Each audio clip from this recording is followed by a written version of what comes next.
Welcome back to learning outcomes. आज हम देखते हैं विज्ञान विषय कक्षा 8 मॉक टेस्ट 3 के प्रश्न जो कि शुरू हो रहे हैं 31 से। पहला क्वेश्चन है, बूझो अपने घर जाना चाहता है और उसके सामने 4 रास्ते हैं, चिकनी मिट्टी का, घिसा संगमरमर का, गिट्टी का और बर्फ़ का। क्वेश्चन में पूछा है किस रास्ते पर बूझो के फिसलने की संभावना सबसे कम होगी। तो वह रास्ता जो सबसे ज़्यादा रुक्ष होगा, अर्थात जहाँ पर घर्षण सबसे अधिक होगा वहाँ पर फिसलने की संभावना कम होगी, जो कि है हमारा गिट्टी का रास्ता। अतः ऑप्शन सी इसका सही आंसर होगा। पहली बेंच पर बैठा हुआ छात्र ब्लैक बोर्ड पर जो लिखा है उसे पढ़ना मुश्किल लगता है। जब वह अंतिम बेंच पर बैठता है तब बोर्ड पर लिखा हुआ स्पष्ट पढ़ पाता है। छात्र किस रोग से पीड़ित है? तो हम जानते हैं कि हमें बोर्ड पर लिखा हुआ कब दिखाई देगा, जब प्रकाश की समानांतर किरण पुंज आँख के अभिनेत्रक लेंस द्वारा अपवर्तन के बाद रेटिना पर प्रतिबिंब बनाएगी। तो यहाँ पर जो प्रतिबिंब है वह रेटिना पर ना बन करके रेटिना से दूर बन रहा है, अर्थात जो छात्र है वह दूरदृष्टि दोष से पीड़ित है। तो ऑप्शन सही होगा बी। नेक्स्ट देखते हैं, बूझो 4 समान परखनलियों में पानी की समान मात्रा को गर्म करता है। वह परखनलियों को ज्वाला के विभिन्न क्षेत्रों में रखता है। कहाँ रख रहा है परखनलियों को? बाह्य क्षेत्र, मध्य क्षेत्र, आंतरिक क्षेत्र, मध्य और आंतरिक क्षेत्र के बीच।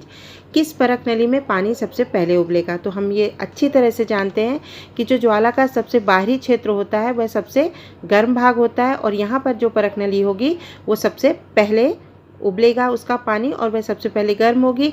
मीन्स आंसर हुआ हमारा परखनली आ। तो यहाँ पर हमारा आंसर सही होगा ए, परखनली आ। किसी चाकू को घिसकर तेज करने के लिए निम्नलिखित में से किसकी सतह सबसे अधिक उपयुक्त होगी? पत्थर, प्लास्टिक, लकड़ी और कांच।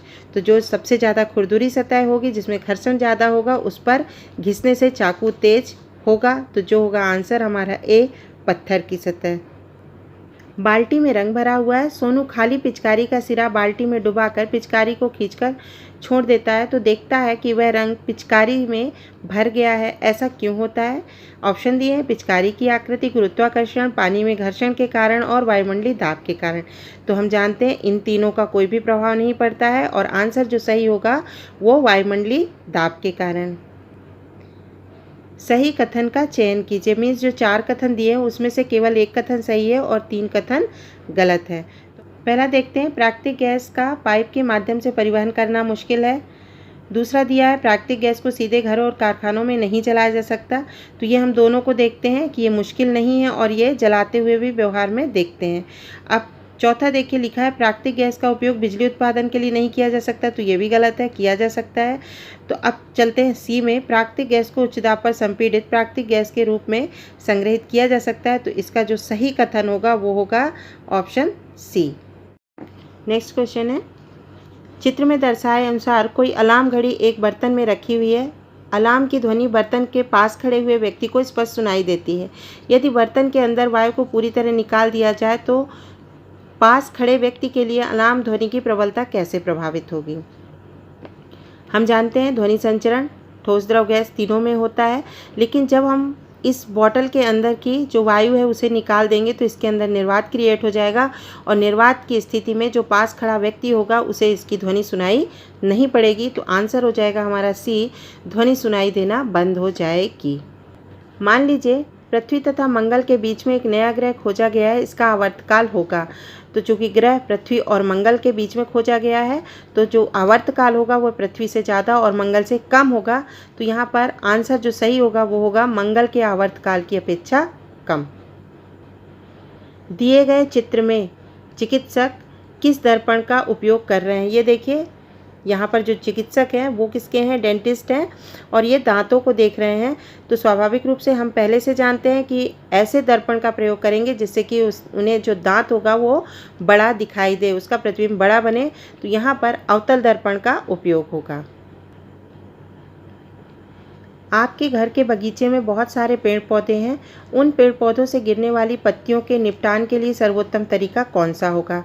तो यहाँ पर ऑप्शन अगर हम ध्यान से देखें तो सबसे सही जो आंसर होगा वो होगा पत्तियों को एकत्र करके गड्ढे में डालकर कंपोस्ट बनाएंगे, ताकि इसी कंपोस्ट का उपयोग फिर से हम बगीचे में पेड़ पौधों में कर सके। तो सही ऑप्शन है डी। नीचे दी गई वस्तुओं में से कौन सी वस्तु ऊष्मा की सुचालक है? तो यहाँ पर बच्चे काफ़ी कंफ्यूज हो रहे हैं माचिस की तीली में। तो देखिए, माचिस की तीली ऊष्मा की सुचालक नहीं है। उसमें लगा हुआ जो पदार्थ होता है वो जब हम उसे रगड़ते हैं माचिस की डिब्बी के साइड में तो वह जलने लगती है।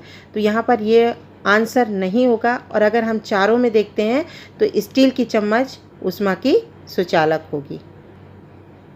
नेक्स्ट क्वेश्चन है, कौन सा समूह संश्लेषित रेशों का है? तो यहाँ पर हम जानते हैं संश्लेषित रेशे वे होते हैं जिन्हें प्रयोगशाला में विभिन्न रसायनों के मदद से निर्मित किया जाता है।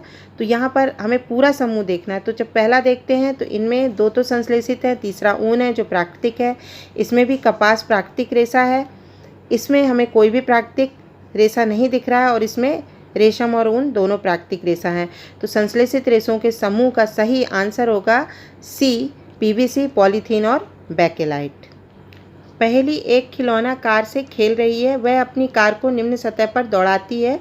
उसकी कार किस सतह पर अधिक तेज दौड़ेगी? अब यहाँ पर देखिए, संगमरमर की पॉलिश युक्त सतह, कीचड़ युक्त सतह, ईंट की सतह और सीमेंट की सतह। जो सतह सबसे ज़्यादा चिकनी होगी कार उसी पर तेज़ दौड़ेगी, जो है हमारी संगमरमर की पॉलिश युक्त सतह, क्योंकि उस पर घर्षण सबसे कम होगा। उपरोक्त ग्राफ को ध्यान से देखिए। बच्चों की आयु अनुसार भार में सर्वाधिक परिवर्तन किन वर्षों में हुआ है? तो यहाँ पर हम देखें, एक्स अक्ष पर आयु को दिखाया गया है और वाई अक्ष पर भार को दिखाया गया है। तो ये पूछ रहा है कि किस आयु वर्ग में सबसे ज़्यादा भार में वृद्धि हुई है। तो यहाँ पर जब हम देखते हैं तो सबसे ज़्यादा जो है हमें ये दिखाई देते हैं 2 पॉइंट, जहाँ पर कि भार सबसे ज़्यादा बढ़ा है। तो हमारा आंसर होगा 16 से 18 वर्ष, मीन्स आंसर सी सही होगा। लास्ट क्वेश्चन है, पहेली ने एक रोगी वाहन को सड़क पर जाते हुए देखा और उसे आश्चर्य हुआ कि उसके आगे की ओर एम्बुलेंस शब्द कुछ इस तरह से लिखा हुआ था और रोगी वाहन के आगे जाने वाले वाहनों के चालकों को यह शब्द अपने पार्श्व दर्पण में सही रूप से दिखाई दे रहा है, जिससे कि वह रोगी वाहन को आगे निकलने का रास्ता दे रहे हैं। ऐसा क्यों हुआ? तो ऐसा हम जानते हैं कि जब हम दर्पण में देखते हैं तो जो पार्श्व होते हैं वो परावर्तित हो जाते हैं। तो यह जो दिखाई दे रहा है एम्बुलेंस शब्द इस तरह से, वो दिखाई दे रहा है पार्श्व परिवर्तन के कारण। जैसे कि आप जब अपने शीशे के सामने खड़े होकर अपना अगर दाहिना हाथ उठाते तो आपको अपना बायां हाथ उठा हुआ दिखाई देता है, तो इसे हम पार्श्व परावर्तन कहते हैं। यहाँ पर हम बच्चों को ये ज़रूर बहुत अच्छे से बताएंगे। बच्चों को बहुत कन्फ्यूज़न होता है कि उन्हें ऐसा लगता है कि ये शब्द यहाँ उल्टा दिखाई दे रहा है। तो उल्टा और पार्श्व परावर्तन में अंतर हम उन्हें स्पष्ट करेंगे।